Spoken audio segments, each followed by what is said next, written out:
Hey everyone, and welcome back to another That Cruise Show. Since we still don't have a name, we're just going to leave it with that. Today we're going to talk about spas on cruise ships. Many people, every time I say I've gone to a spa on a cruise ship, say, why? They don't seem to understand. They're like, you're going to the Caribbean or you're going here or there. Why do you want to go to a spa? And I'm like, because their spas are awesome.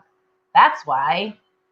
There's so many different things we're going to talk today, about spas, especially on the big cruise lines.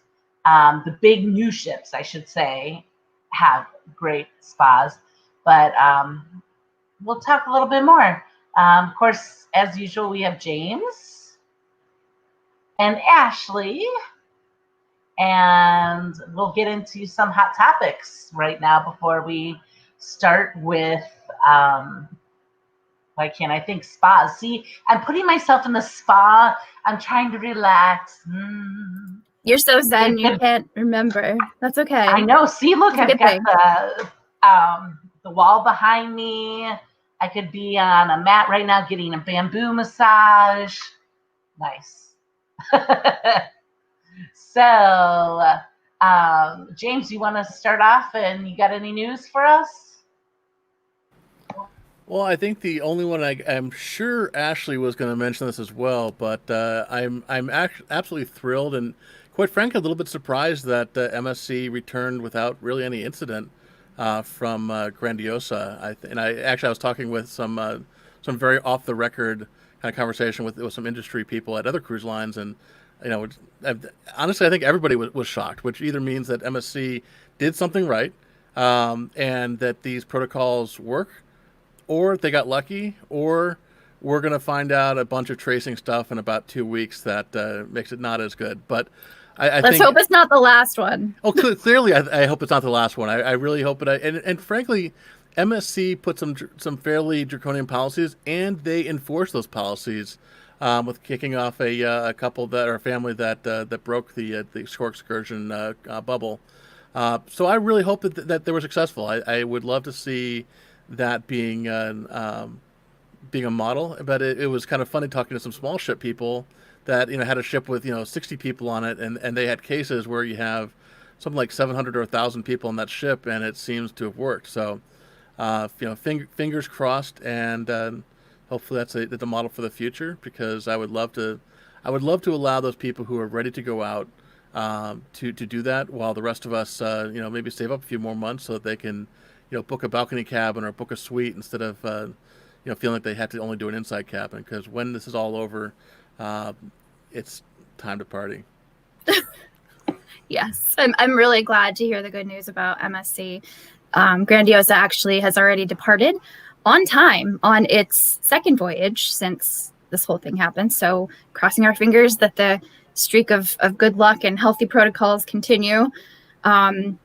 They were supposed to have a second ship setting sail on Saturday, I believe, the 29th, Magnifica, and they have pushed that back to September. I'm not totally sure why. I don't know that it necessarily means anything. It might just have been a scheduling thing. I didn't really have a chance to dig too far into that. Some other news that came up in the last few days is that Cunard has canceled its 2021 Alaska season. And Princess, unfortunately, has had to cancel some of its early 2021 world cruises, which is, of course, a bummer for everyone. Really, really hoping that it doesn't go too far beyond that. I know we kind of have been talking for the last few episodes that we don't think cruising is going to resume until at least Q1, possibly Q2 of next year. So I guess, unfortunately, that fits in line with that trend. Cunard actually extended past just the Alaskan season. I think that they push back till May, or some of the ships not at all next year. I think so, yeah. Unfortunately, or was it the QM? Was it Queen Mary 2? Just they canceled all the itineraries, but they haven't actually said it's not going to sail. Is that what? I think that's what it was. Okay. Yeah, I haven't read much beyond just the fact that the Alaska season is not happening next year, I guess. But either way, the shuffle continues. Yes, and Blount, which is a small line, became the first U.S. or North American cruise line to go out of business. Or I'm sorry, I don't even know that it's North American, but the first cruise line to go out of business because of COVID, which is really unfortunate. Hoping that does not become a trend. In other news, sorry, I have some notes here just so I don't forget anything, but Bahamas Paradise Cruise Line, the one that sails out of Palm Beach, or the port of Palm Beach, and does the 2-nighters to the Bahamas and back, apparently had some crew members on board during COVID and they were not being paid. So about a little fewer than 300 of them are going to be paid $875,000 from the cruise line, which is a significant chunk of change. And unfortunately, this is unrelated, but Matt Mitchum, who is a celebrity cruise director with Carnival, announced that he is retiring, and he's fairly young, so good for him. No, he can't retire. Yeah. He's the best cruise director. How is he possibly retiring? Is he Well, going to... I don't know if he plans to pursue other things, but he's apparently retiring from being a cruise director. Don't know any of the details, but it's unfortunate because he was pretty well known and really made a name for himself. Apart from John Heald, I think he's probably the most well-known cruise director in the industry. Young, really energetic, not bad to look at, super personable. So he definitely will be missed. He was on our first Carnival that we did. Yeah. And we enjoyed him a lot. And then we had him on another one too, and always have loved him. He's awesome. Yeah. All cruise directors are very approachable, but he was particularly, would just embrace everyone, and it was really, really cool that way. Sorry, James. I'd be shocked if he doesn't end up in a senior role somewhere at another cruise line. Yeah, or even in show business. I mean, he certainly has the face for it. Well, and the personality. Yeah. No, you're absolutely right. But I think that cruise directors definitely have they're a unique breed, and some are just okay and do their job, and others attract a following, and certainly Matt attract. Shoot, if Heather and I are talking about him from a cruise we did 10 years ago, he made an impact. So Matt, if you're watching, which I'm sure you're probably not watching us, but if you are, thank you for making us laugh, and thank you for continuing to make us laugh. Just by, that sounds horrible, laugh by talking about you, but we appreciate the work you've done, and honestly, cruise directors can have a huge impact. I think Carnival, as a line, has really invested in the cruise directors, because as much as I love Norwegian, as much as we've enjoyed Royal Caribbean, I don't feel like the cruise director has been as important to the overall function of the cruise as the ones on Carnival. And to that point, actually, I guess the fact that Carnival split the role into the cruise director and the entertainment director to really make that happen even more so. Yeah. And then the last thing I have also in other Carnival news, they announced the name of the second sort of throwback ship that they're going to be debuting, which is Carnival Celebration, following Mardi Gras. And what's interesting is the original Carnival Celebration is still sailing with Bahamas Paradise, who we just mentioned earlier, the one that goes out of Palm Beach. I think it is now is it Grand Celebration? I think that's the name of the ship now. Yeah. So the original one is still sailing, and the new one will soon be joining Carnival Fleet. I'm not particularly sure when, and I assume it's probably up in the air given everything going on right now and some of the lines pushing back the building of their new ships. But pretty cool that it has a name and that it's a throwback name. And we'll see what other kind of vintagey touches they'll put on board. Well, and on the Circle of Life Carnival news, the other end of the spectrum from ships being born is ships being put to rest. And sadly, they announced that Inspiration did a couple weeks ago, but Imagination is now being put to rest as well. It just filed, I think yesterday or today, the itinerary plan to Turkey. So that's sad, and because honestly, both those ships are still good ships. It's really sad that they're being put to rest I think they just updated one of them. Yeah, too, that one has recently. Guy's Burgers and everything. So it was just. Yeah, I don't know if that was Funship 2.0, because that Funship 2.0 I feel like was been going on for 10 years, but certainly it just got updated, and for every door that closes, a door opens, and for us on the West Coast, that thankfully was the fact that we're getting a brand new old ship to replace the two old ships. So looking forward to that coming in the spring. But there's a certain nostalgia and a certain, I don't know what the word is, but the Fantasy class ships, in the same way the older ships and some of the other lines did, they had more square footage per person, and there was a nice sense that with a ship with only, I don't know what they had, let's say 1,200, 1,500 people, that you pretty much were going to see everybody on a daily basis. Where on a 5,000 person ship or a 3,000 person ship,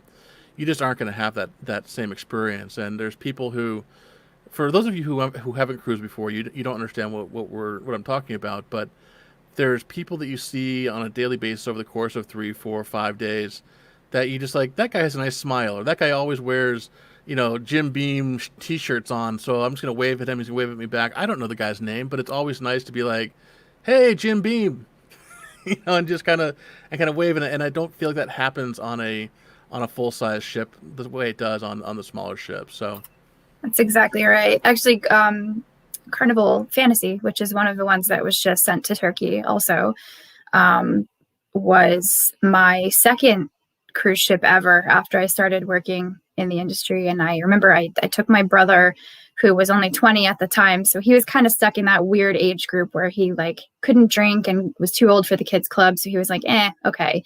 And at the time, it wasn't the biggest ship in the world, and it had started to become a little dated, but man, was that thing fun. It just very quirky with the Joe Farkas artwork and the lounges with the crazy decor, and there was just always something going on. And it wasn't like super, classy or anything, but it was just fun. Like, it was a good time. I love Joe Farkas. Yeah. Like, I know everybody wanted to go modern with the cruise ships, but it's a vacation. Let's make it like Disneyland, Disney World. That's what they were saying. I'm like, I enjoyed it.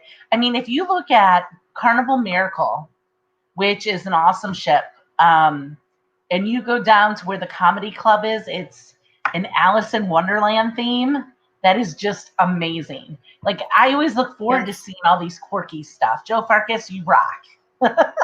Yeah, I think on Fantasy, if I remember correctly, I think it was Fantasy, there was a lounge, like a small performance area. I think they might have had trivia in there. I think it might have also been where they hosted the Groove for St. Jude, where they taught us how to do the Thriller dance, which is not easy, let me tell you, as someone who has absolutely zero like dance background. Oh my goodness.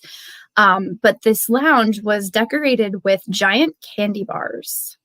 It was just bizarre and amazing and so much fun. So it is really sad to see some of these older ships being put out to pasture, especially when it feels like they still have life in them.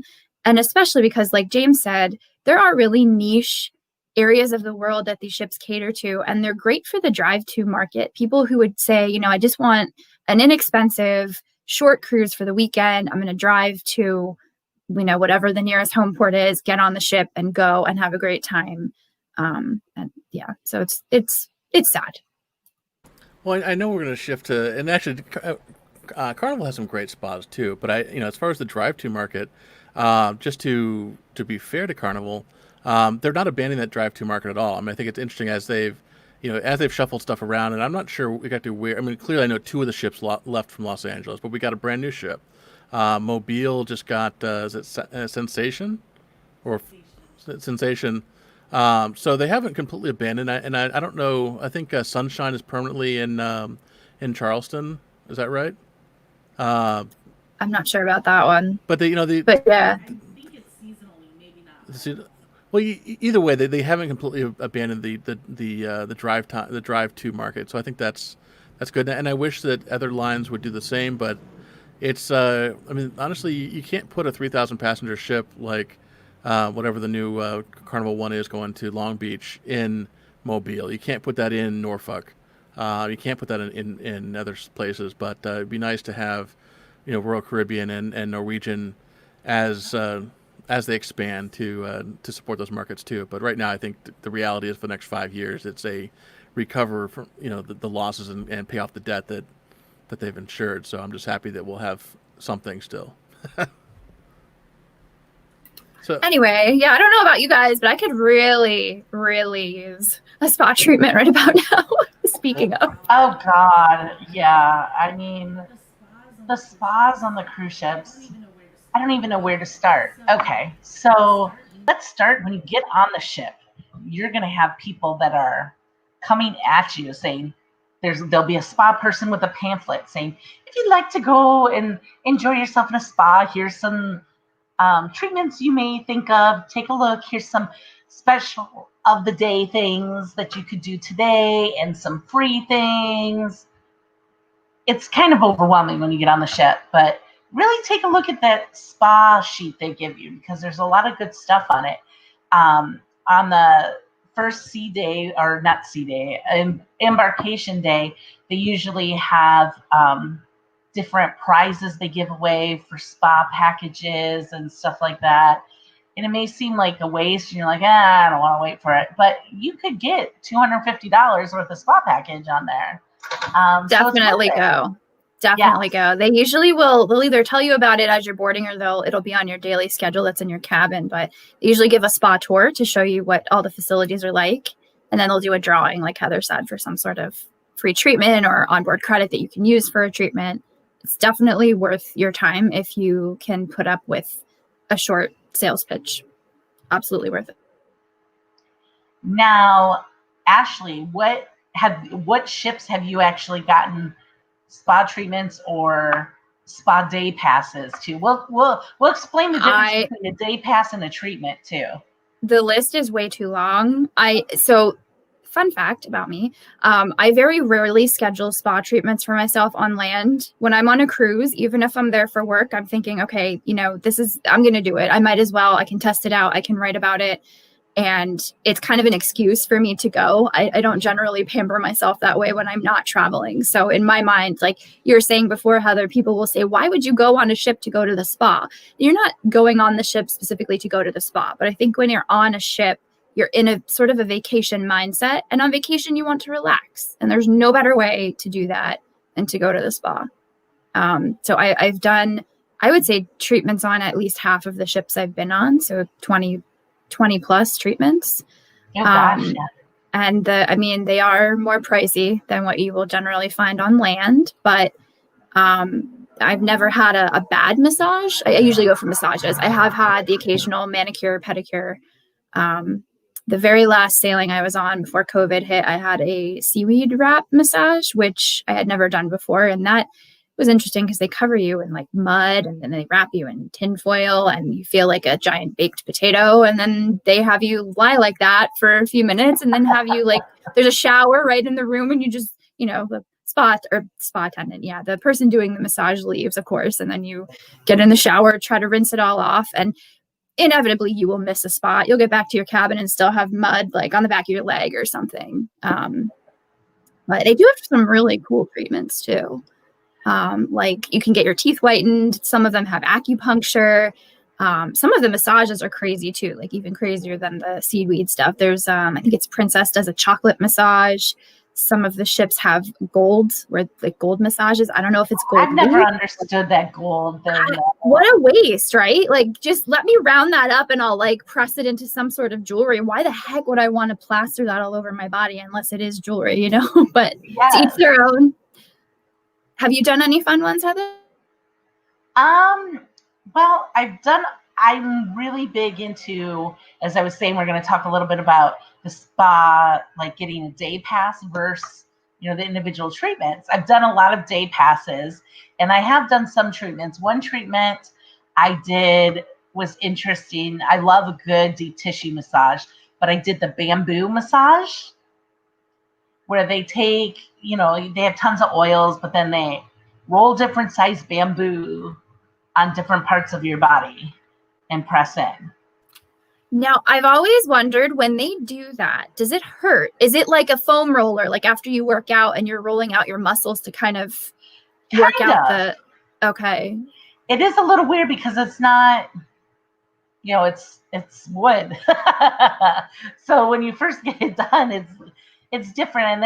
And they felt warm, like they have them heated to kind of like the stone, like if you were to do a stone massage. So yeah, it was definitely different. I don't know if I would do it again because I am more of a traditionalist with massage. I want to just lay there and, you know, I like a deep tissue, but to relax, I don't want a Swedish because I just feel like that's just too light. I want somewhere in between. So I think I would probably do that again. I don't know. I was just telling James yesterday, I'm like, I miss getting a massage even on land. I need my, you know, what is it? $35 you're fully clothed massage. Here they do pressure points, which is amazing. But yeah, so we usually do that. And that's, you know, that's an individual treatment. But then you have the spa package where you can, most cruise ships, if they have a big spa. Now that's if they have, you know, we're talking about the fantasy class ships. They don't have where you can have a spa package or day pass because it'll include a thalassotherapy pool, steam rooms, aromatherapy, saunas, if there's an ice room. The day pass includes you being able to go to all those things all day long if you wanted to. Doesn't include any treatments. I think some cruise lines give you discounts, though, if you're doing the day pass. I do know if you get a spa room, you get a discount on treatments as well. And you get the day pass for the entire time. Because James and I actually on Carnival Dream did an inside spa room. And was it worth it? Oh God, yeah. It was so nice. Yeah. First of all, we were, whatever floor we were on, we could, even though we didn't have an inside cabin, we were right at the front, or our balcony cabin, we were right at the front of the ship. So we could just exit the front door and we had this huge balcony to ourselves because it's the front of the ship, the walkway. And we also had our own private elevator to get down to the spa. Yeah, that elevator was a pretty cool benefit too, because it wasn't quite ship in a ship like Haven or Yacht Club and that kind of stuff, but they did a great job in the design there where I didn't have to wander into the main elevator with my robe and stuff like that. I could just, you know, walk in a private elevator. And I think it was a glass elevator too, wasn't it? So kind of a little mini atrium, and you felt really special. So that was definitely one of the times I would suggest if a spa is going to be something you want to do, then those rooms are a great option. But I'm not a big fan of the treatments. That's just not something that I'm generally into. Although I do enjoy a massage or a facial sometimes. I just haven't really done it at sea. But for guys who are, what I find, and Heather hates this, but the men's packages are generally cheaper than the women's packages for the same kind of thing. So I'm sure that they would not object if, you know, actually if you went in there and said, you know, I'd like the men's massage or the men's facial because it's $5 cheaper or $10 cheaper. But the reality is it's essentially the same thing. They're just trying to get more male patrons involved. But as a guy, I do really like the spa room features and the amenities. Not so much the cabin spa room, but the overall amenities in the spa itself, like the laconic, or I can't pronounce that word. These like tile covered chairs that are sort of like, you know, space 0G kind of thing. We just lay there and look out at the ocean for an hour. They're heated warm. Chairs. They're so nice. Oh my God, I'm like wishing I was in one right now. Do you have a picture of one of those, James? You can show. Yeah. Don't some of the like if you book a treatment, sometimes the line will also give you access for at least a couple of hours to the like the steam room and the sauna and the tile loungers before and after, which is a nice perk. So you're kind of it's almost like you're getting that day pass as a freebie if you pay for a treatment of some kind. And yes.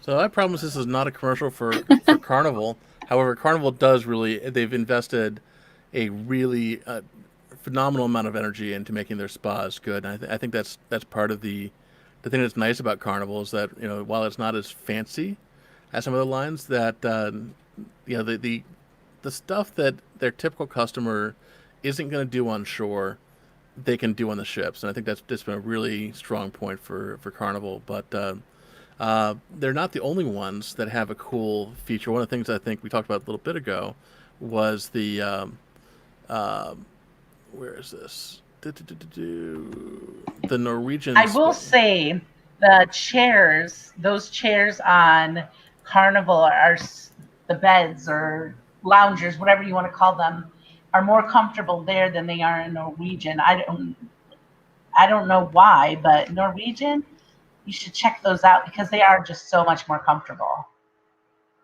And this is the ice room on Bliss.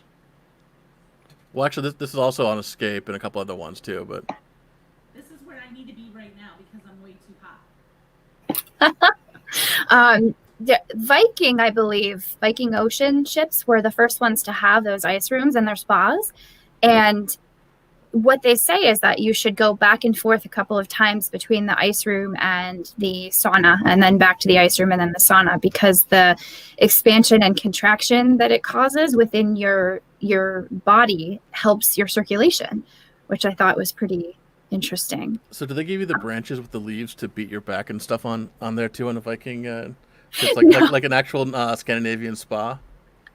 No, I don't even know if they had them, but if they did, I did not receive them and I did not ask for them. I did have a massage on a Viking ship though, and it was pretty darn good, I have to say. Although I think the best massage I ever had was actually on a river ship. It was Ama Waterways, Ama Christina. And this is super weird, I guess, but I didn't realize before then that massages can actually have like healing effects to them. And that was kind of when I learned about the circulation and stuff. So just a side note here, before I went on that cruise, I play in a summer softball league and I slid without my sliding pad on. I was playing in shorts. So I completely ripped the skin off of my left leg. And then the next day I had to leave to go on this cruise. And so, flying with an injury like that, and I know you're thinking, oh, scrape on the leg, but this was like my entire like calf area in the front. And so flying, it's swelling, it's oozing. It was really disgusting. And so I went and had this massage and he was like, oh, I can help with that. And after the massage, the swelling like disappeared. It was amazing. And he was giving me tips like, you're going to want to take a hot shower, but then run cold water over your leg and then run hot and then run cold again. And again, that temperature fluctuation can really help with your circulation and things like swelling. So if you get a good person who does the massage, they can really kind of explain some of that stuff to you, which is fascinating to me. That's amazing. And the fact that you got that on a small riverboat is a river cruise. I don't want to say riverboat. I guess it is. It's a boat, whatever it is. I mean, you really. I can verify the leg. Abby is the coach for the softball team. Hi, Abby. I still have a scar from that. But yes, the massage helps big time. Sorry, Heather. Oh no, I was just gonna say that on the. You may not have the full spa, huge experience with the pools and stuff like that. But if you need a treatment, a lot of the small ships and river boats will have just like, your regular spa treatments as a massage, or if you need to get your nails done or whatever. And as far as the river boats and the expedition ships, I think that middle space, realistically, on some of the Viking river cruises and those of the similar size, it's tough to have a big expansive spa. But the new expedition ships and Viking Mississippi, Viking Saigon, all have invested very, very heavily into some pretty cool features as well. This is the I think the owner suite or the explorer suite or something fancy suite on the Viking Saigon, and it's very clear that they have not neglected those patrons who wish to not just get a massage. Because I think I'm sure if you ask for a massage in your room on Viking Manny or something, one of the smaller, well, not really smaller, but they're the standard Viking longships, they would have somebody that would do it. But when you have the ice rooms and you have the thalassotherapy pools and relaxation rooms on a little bigger ships, they've clearly allocated space for those. So. And I'm sure the same would be found on the new Lindblad ships and the new Hurtigruten ships as well, but I'm not really that familiar with those. I don't know if Viking does it on their river cruises. No, I don't think don't the know. Viking longships have a spa, but I'm sure if you asked and said I'd like a massage in my room, that if they didn't have a masseuse on board, which they probably don't, certainly at port they'd be able to coordinate one to come on board for you. Yeah. Maybe. I've never tried that. But James, I'm curious. I know you said you're not a big fan of spa treatments, but a lot of the spas have like salons attached to them. Some of them also have barbershops for men, so you can get like a shave. Have you ever tried any of that? And if so, what did you think of it? Truthfully, I haven't, partially because I'm cheap, and and partially because the cruise lines haven't offered that. However, I think it's actually Virgin that has a full-on real barbershop on on their ships. So I'm interested in, and my attention has been piqued on that. Likewise, I think tattoo parlors would probably fall into the spa realm, and the fact that they have a tattoo parlor is pretty cool. Although I'm not a tattoo guy because I'm a wimp. I don't want a bunch of needles poked in my body, but nonetheless, I think mainly I wouldn't necessarily do it myself. I'm not really a huge fan of spas overall. But that being said, I do like the couples treatments. I think that some of the couple stuff is fun. Without getting too graphic, Heather and I did was that on Dream also? It must have been on Dream, Carnival Dream. And I called it the Azul Room, but it can't be the Azul Room because I can't Google that name and find anything. Russell, Risul, I think might be it. It was an A something. Azul, I think. I think it's the treatment is called Azul, yeah. But essentially, it was a mud bath treatment for couples where, they put out a kind of a buffet of different pastes and stuff like that, and you and your partner go into the room and they lock the door for 15 minutes and they say, okay, we're gonna do whatever you want to do, and then they bring some other stuff and then they say, okay, well, we'll be back in 45 minutes. Not quite like that. Well, no, I mean, it's just kind of funny. Man. What you made it sound like, James. I mean, I'm not going to confirm nor deny, what Heather or I may have done, but we've done very similar treatments at other spas as well. And there's a sense of intimacy where you're exploring your partner's body and putting mud masks on places and stuff like that. And it's just, it's kind of cool. But at the very end of it, there's this little, I'm not sure what she was, but she was, a little lady, like, knock, knock, 5 minutes. and I'm sure, to borrow the phrase from war movies, I'm sure that person has seen some shit. Because God only knows what you're going to find if you open the door a little bit too early. And I wouldn't want to be her. No, I wouldn't either. And just for those watching at home, Heather and I, we had a good time, but there was nothing that was going to get us kicked off the ship. But I recommend those kind of treatments because, again, I think when you're on a cruise, while I think conventionally people who are spa goers are going to go into a spa on a ship more likely than a non-spa goer, but there's a special sense of, hey, you know what? Let's do something we can't do on shore when you go to the spas. And so for a guy who's like, hey, you know what? Maybe I want to try a facial for the first time. Guess what? While your friends may see you, even though they're not going to see or even care, you walking into a spa down the street, nobody's on the ship that knows you. So go there, and if you like it, enjoy the crap out of it. And if you don't like it, well, say to the patron or the practitioner, hey, I'm not really digging this, and stop. But either way, you're probably going to enjoy it. So try something new. And that's the fun of cruising for me. Yeah, I will. He's gonna absolutely kill me for telling everyone this, but Doug Parker over at Cruise Radio, I convinced him to give a pedicure a try on a ship. I can't remember if he ended up writing about it or talking about it on his show, but he fell in love with pedicures and now has had several of them. But to James's point, if you've never tried something before, what better time than on a cruise? Nobody knows you. And even if it is a little more expensive, you might end up finding something that you really enjoy and would continue to partake in even after you're long off the ship. So that's what I love about Well, this show is now we have breaking news. Doug Parker has smooth feet. well, I was going to say, even, the spa and the workout area are usually together or right next to one another. So, on many of the ships, they are. So, if you are kind of nervous, and if you're a guy and you're nervous about it, you're right there. It's really easy. You can just say, "Oh, I was checking out the fitness center," if you want to check out the Yeah, spa, right? yeah, yeah. And those, I mean, I know this is a spa show, but since you brought up the fitness center, some of the gyms on these ships are insane. Like some of them are, I think, bigger than some gyms on land. And they offer tons of classes, usually for an extra fee, but some of them have like TRX and there's spin classes, yoga. Some of the ships will do like free stretching or abs classes at different times. And you can also just go to the gym and work out on your own for free. But some of the equipment is really impressive and pretty advanced.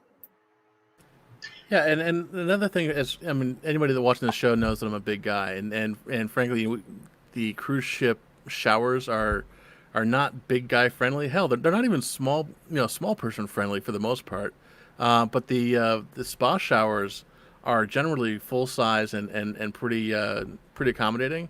So even if you aren't having a spa pass and you want to just go and have a nice shower, you're probably going to have a 50-50 or probably a higher percentage of just being able to say like, hey, I just want to have a full size shower where I can stretch out my arms and, can I just go in the locker room? And so, that's a great way to kind of just test the waters as it were. But overall, yeah, I mean, just go try something. I mean, it's what, Heather, you said like $40 or whatever for the day for the stuff. It all depends. It depends on the cruise line. I think mine I paid was 70 on Norwegian. Maybe I think it was 70. But that was for Maybe it was multiple less. days. No, that was one day. Or maybe not. I don't know. Now I'm losing it. I have to look it up. That sounds about right for One a day.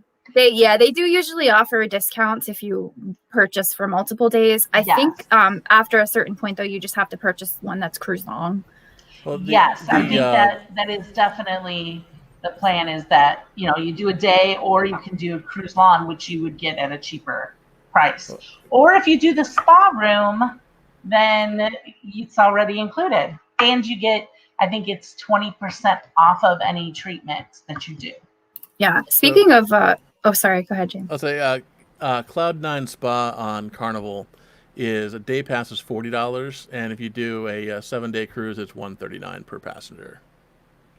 Maybe it was $50 on Norwegian. I can't remember. Speaking of discounts, though, I know Heather mentioned earlier that on the first day, they'll sometimes hand out flyers with pricing and you can get discounts there. Another really great way to get a discount is to wait until a port day, because most of the passengers will be off the ship and the people working in the spa are trying to fill up those appointment slots. So if you go in and say, hey, I really would like to do it on this port day, there's a good chance you'll save 15 or 20%. A lot of times they will discount multiple treatments as well. So maybe like if you book 2 treatments, you get 20% off. If you book 3, you get 30% off. The percentages vary, but they usually will cut you a break because, even some of these massages are $200 plus. So it's a good savings if you know when to go and ask for these things.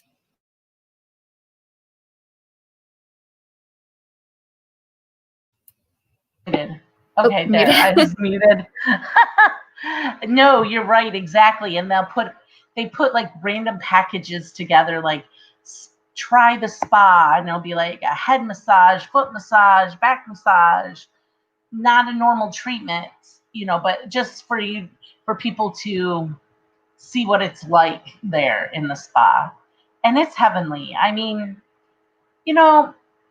going and sitting by the pool and getting some sun and people being loud, that may not be your thing. To me, that's not my thing all the time.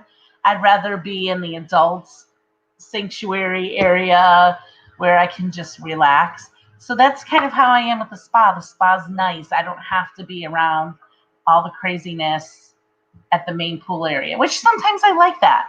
But sometimes I just want to meditate and have a good time, which it's nice that you have that option, even on, the fun ships. Everybody thinks they're bustling all the time. Well, they can be, but you have choices. You can just relax if you want to. It's up to you. If you want to party all night long and, make a lot of new friends, you can do that. But if you want to just relax and enjoy your friends, you can do that as well. And as another no, just because I'm nerdy and like to look for prices, I looked up Princess, and I'm not entirely sure if the Sanctuary and Retreat Pool pass is different than the Spa pass, but I think that it's probably together. It's separate. Is it $25 for the pool pass? It's for the Sanctuary, it's $20 for a half day or $40 for a full day per person. I think that's just for the pool. Oh, okay. Well, it's still Isn't nice. it? Yeah. It's a whole area. It's a cute area. Yeah. A lot of lines too will vary the pricing based on the length of the cruise.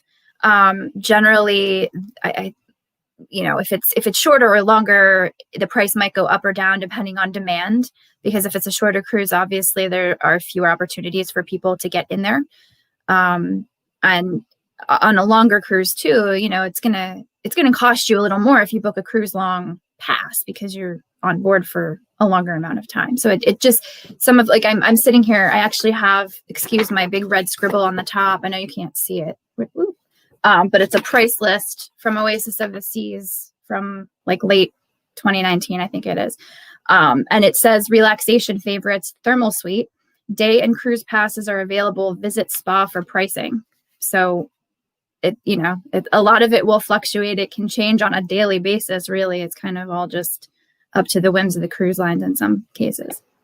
Depends on how crowded they already are too, because that's the thing. That's why, they in the beginning, they'll tell you there's only a limited amount of day passes, which is true. I mean, they can't have, how relaxing is it when you have 40 people in a room that can only have 20? Not very. James is showing something. Well, look what I found. I love philosophy. Does anybody know this person? Check out the byline, yo. No. Oh, so that's the Princess. Well, I'm not sure. There's no date on this. Yeah, I suspect it's. But it's got some great pictures and within the last 2 or 3 years, I'd say. And so nice, Ashley. And so there's some of the prices from whatever year this was. Yeah, disclaimer, prices are subject to change without notice. Thank you. But I also really dig at the fact that I just did a search for a bunch of keywords related to Princess Spa cost, Princess Spa, Norwegian Spa cost. And honestly, there's a huge failure on the part of the cruise lines that they have not keyword optimized and put content out there because and to the other side of things, not to like rub your ego, but because you were kind of the person that was in charge of the content for and optimization stuff for Cruise Critic, if I recall correctly. But like the top 3 results for Princess Spa cruises cost or Princess Spa cost are like they're all Cruise Critic. And yeah, so, I mean, I was not in charge of content, but I helped with the content strategy in terms of SEO. So, yeah, we found that there were a lot of, well, I'm not going to share that because there were a lot of opportunities, let's just say. So, I just looked up Norwegian at the Madeira Spa. It's $54 for the day pass. But I wanted to get back really quick. I know we're kind of jumping all over the place. It's a lot of information, but hopefully all this will pique your interest and you'll think about a spa next time. I wanted to get back to the spa room really quick. The other thing that was really nice about the spa room is you have better amenities. And what I mean is you have the nicer shampoos and they put the conditioner in your room and nicer body lotion and the... Wait. You mean it's not that horrible shampoo and conditioner in one and the little giant dispenser with the button inside the shower? What? Exactly. It's really nice, and you get the the decor in the room is better. It's lighter. It just puts you more in a Zen mode. So that's a plus too. We had an inside cabin, so there's not too much they can do, but you do get your slippers. Well, in Carnival, you get a robe no matter what, but you get a different robe in the spa rooms. Can I just interject really quickly? One of my pet peeves is when I see people walking around the ship in their bathrobes. I'm sorry if you guys are fans of that. I don't mean any offense, but like, please, dear God, just have a little bit of, like wear it in the spa, but like, come on, put something else on before you go roaming the halls or head to the buffet for lunch. Like, let's. You should not be going to any dining establishment in a robe. The only time I took the robe, well, I had an early morning. I had like the first spa appointment of the day on Carnival Glory. And I think it was at 7 a.m. because that was the only time I could get. And I rolled out of bed and just put that thing on and walked. But there was nobody around. That's different. Yeah. But I've seen people legitimately in robes and like, not even the cruise ship provided slippers, but like these people full on brought bunny slippers from home and were wearing the bunny slippers and their robes, like not in the dining room because I don't think they would have been allowed in. I think it was in the buffet. But like, I mean, I get it. You're relaxing, you're on vacation, but I guess, well, I'm just hoping they had something on under the robes. That was my major concern. And I just love the fact that anytime we talk about anything cruising, somehow the conversation always comes back to dress code. Yeah. I mean, it is a big thing. I mean, I don't expect much from people. I mean, a lot of the cruise ships you can wear jeans to a nice dinner now, whatever.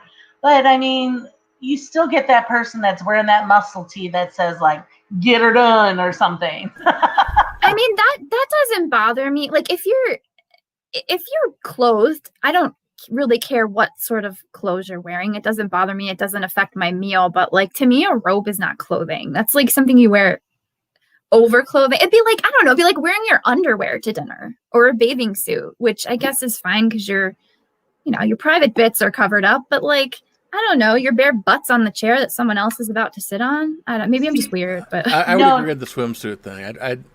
I'd rather have somebody wearing a robe than just their bikini, or to be fair, to be non-sexist, even a dude with even just board shorts and no shirt, like, so the robe doesn't actually bother me at all. It would bother me depending on the context. So, for instance, if I saw a guy walking around the deck on a Viking Ocean cruise where, I've paid $5,000 to be there, then, I expect a little bit of decorum. The same way I wouldn't want that guy, wearing a Trump 2020 or a Biden 2020 shirt either. I mean, it's not the time or the place for those kind of things. But just wearing a robe to go to the pool deck or walking around the hallway, I mean, I think that's fine. But where are you going wearing your robe? Doesn't matter. I mean, I guess if it's like a swimsuit cover up or something, like if you're going straight to the pool, straight to the spa, okay, fine. But I'm talking about if you're like hanging out in dining venues or going to the lounge for trivia in your robe, to me, that's a little strange. I don't know. It doesn't affect my cruise. Like I'm not going to come back and be like, my cruise was terrible because that guy or that lady was wearing a robe in the lounge, but it's weird. Every single cruise I've been on, there's always, especially buffets, where you'll find what Ashley's talking about. And there's signs as you enter the buffet, must be wearing clothes. Cannot wear swimsuits, have to have shoes. Unless you're on the nude cruise. But I think even then you have in the dining venues, you have to wear something. But I mean, seriously, do you see, I see people in bikinis and guys in Speedos in the buffets on any cruise line. It doesn't matter whether it's Carnival, Royal, Princess, Norwegian. I have too. And I think it's because the buffets are often located physically very close to the pools on most ships. But to try to alleviate that, a lot of lines do have outdoor like burger. It's just like a walk-up counter where you can grab something and just head back to your lounge chair. So that you're not going in. But they do ask people, put a cover up on before you're not allowed in here with your swimsuit. And I have heard crew members come up to people and actually call them on it. Good. Yeah. Good. But so I know we're sort of starting to wind down on time here, but back to the spa stuff. I did want to bring up the fact that although these treatments are often very relaxing, on the mainstream cruise lines, you should expect a product pitch at the end, which can seriously bring down your post-treatment high. So I did just want to put out there that if you don't want a product pitch, a lot of times they'll say to you, oh, well, when I was giving you a massage, I discovered that this area of your body is particularly tense, or you have some issues with circulation. We sell all of these awesome and very expensive products that could really help you. So they will try to upsell you. If that is not something you are interested in, you can tell them right from the start before you even go into that treatment room that you're not interested, and could they please hold off on doing that? And they will oblige. It's I've done it several times, and they're really good about it.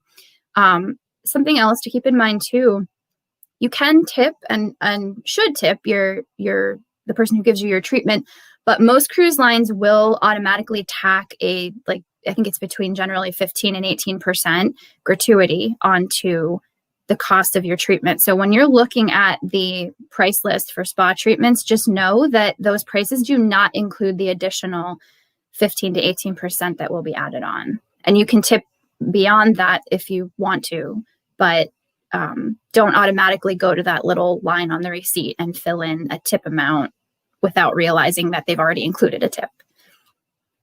Now, I'm curious how that works in the spas, because I know when tipping, we should do a tipping show, honestly, because I think tipping is a really important subject, because tipping is not necessarily the same as tipping on land.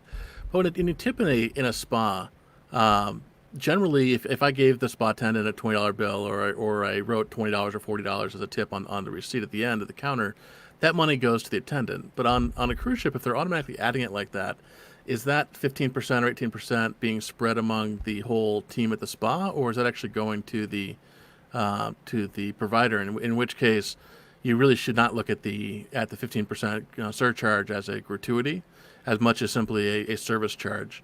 Yep.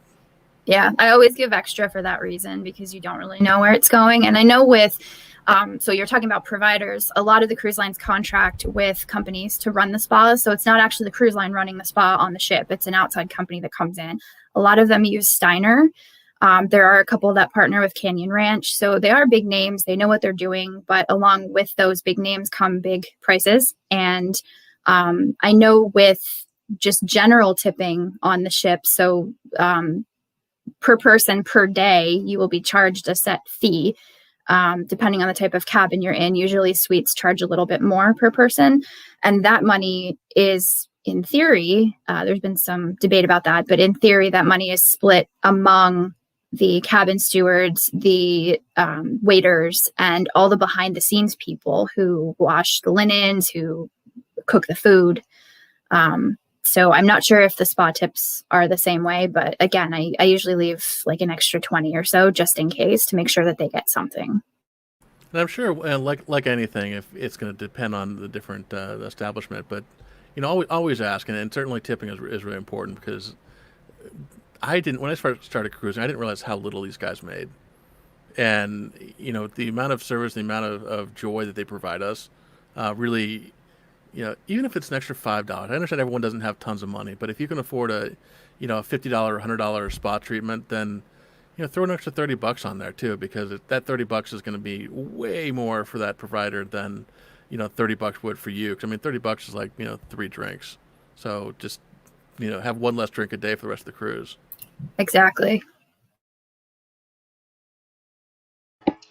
That brings a good subject up. Yeah, maybe we should do a whole show just on budgeting in general for a cruise and including the tips, because, a lot of people say, oh, I want to go on a cruise, but I can never afford it. And, I can talk about some of the ways that you can afford a cruise. Most of the time, you can just put a deposit down and pay gradually as you go. So yeah, that's a good thing. They're a lot more. But Ashley, oh, sorry. Go ahead. They're a lot more affordable than a lot of people think. Exactly. But if you're going to try to find ways to save on a cruise, I would really, really just stress that gratuities are not the corner that you should cut. Just in my opinion. like servers. And we may not agree with it. I don't agree with tipping. I think it's ridiculous that the cruise lines can't pay these people a better wage, the same way I feel that if you own a restaurant, you should be paying your servers minimum wage. I should not have to make up that difference for you as a restaurant owner. As a customer, I should not have to do that. So even though I don't agree with it, I still tip, and pretty generously, because those are the people that make your vacation fantastic. And they work so hard, longer hours than I've ever worked. And like James said, it goes a longer way for them. So again, I have said it before and I'll say it again. If you can't afford to tip, you can't afford to cruise. But I think you can. I think everyone at some point can afford to cruise. Definitely budgeting. You can, you have to put that in your budget. That's one thing that you have to put in there. I was actually going to ask Ashley, we were talking about products yesterday, and not to pitch, a spa product by any means, but how do you say it? Is it most of the spas use, is it Elemis or Elemis? Elemis. So Elemis is a so ships, even though regardless of who runs the spa, they will sell certain brands of products in the spa. And I was telling Heather yesterday, I the one time that I actually did buy products on board, I ended up dropping like $300 on some seaweed. It was after the last massage I had that I was talking about, the seaweed massage. I have issues with swelling in my legs sometimes, especially if I've been sitting for a long period of time and I work at a desk. So I was like, all right, I'll try this. She was saying, you've had the seaweed massage. It's kind of helped a little bit with your circulation. She sold me some packets of like seaweed. I don't know if it's salt or powder or whatever, but you run a bath, you dump it in there, you mix it around, and it has some of the same properties that help, I guess, your lymphatic system to drain some of those fluids and stuff. And in addition to that, she sold me this amazing Elemis cooling gel that you like rub it on your legs. It also works well for headaches, which is amazing. You can put it on your temples, but it's a cooling gel, and it feels, even if it did nothing else, it feels neat. It like makes your skin tingle. So again, not a sales pitch. And I was pleasantly surprised because I was like, great, I just blew all this money on spa products I probably don't need. But I got home and I tried them and I was like, hey, they actually work. There's also like a body brush that I bought that's supposed to help with circulation. So I don't use it as often as I should. I need to get back on that. Well, I was going to say I didn't buy their products, but I went to a spa event and got some of their products, and I had their facial cleansing oil, but it's, thick, and that stuff was amazing. And their regular face cream is amazing. So that's what I was going to say. You're not getting crappy products. You're getting good stuff at the spa. You are, but also know that you're going to pay a lot more for it. So like that cooling gel I was just talking about, I found it on eBay for $20. Did you? 20, I think it was like 20. It would have been like 27 or like 30, somewhere between 20 and 30. Now you also have to question the legitimacy. Is it actually are you actually buying what it says you're buying? But there are places to get it less expensively than on a cruise. I'm sorry, James, you have tried like 5 times now to say something and I keep cutting you off. Sorry, James. No, I think I was going to interject in there that I'm not sure what you have next week, but why don't we just do the tipping show next week? But I have a great or not tipping, but the budgeting show, because I actually did a analysis, if you were, like how much does that cheap cruise cost? Because especially out here in the West Coast, and the same is true in Southern Florida too, that you see these insane, obviously this year is different, but on a normal year, you see these insane 3-day, 4-day cruises out of Long Beach for like $147 and $200, which works out to be less than $50 a day. And you're thinking like, I can afford that. And then you realize that, okay, that, now you've got a $150 cruise that you've added, this fee and that fee and this fee onto it. And it's still a phenomenal deal. I would normally stay in a hotel for like $200 or $300. Well, I wouldn't normally, but it's not uncommon for me to look at a hotel in a resort at $300 a night. So it's comparable to that, but it's a shock when you go through the process of saying like, oh, well, it starts at $150, but then you don't want a inside cabin on floor -2 sitting next to Octopus then that's going to cost you another $50 per day. It is what it is, but I think it's an interesting topic that we should definitely do. I'm on board. Literally. No pun intended. I will bring what travel advisors, how we talk to people, and tell you a little bit more about pricing and what you can do to afford a cruise. But I was also going to say, James, you should show that. I took a picture when nobody was really in the spa. It was still open, but they had all the lights down, and it was gorgeous. I didn't touch up this photo at all. James, you should show it. This is on Norwegian Encore. I know you can't really. Can you zoom it anymore or no? Probably not. But that is the thalassotherapy pool. I'm pointing like you guys can see me point. And then the hot tub in front. And it's just gorgeous, I mean, oh. Yeah. For anyone who doesn't know, thalassotherapy pool is like a mineral pool, I believe, right? You can kind of just soak in there and there's like minerals in it. I do believe so. And jets, there's jets in there. And yeah. Sorry, I think, James, you were trying to talk, but you're muted.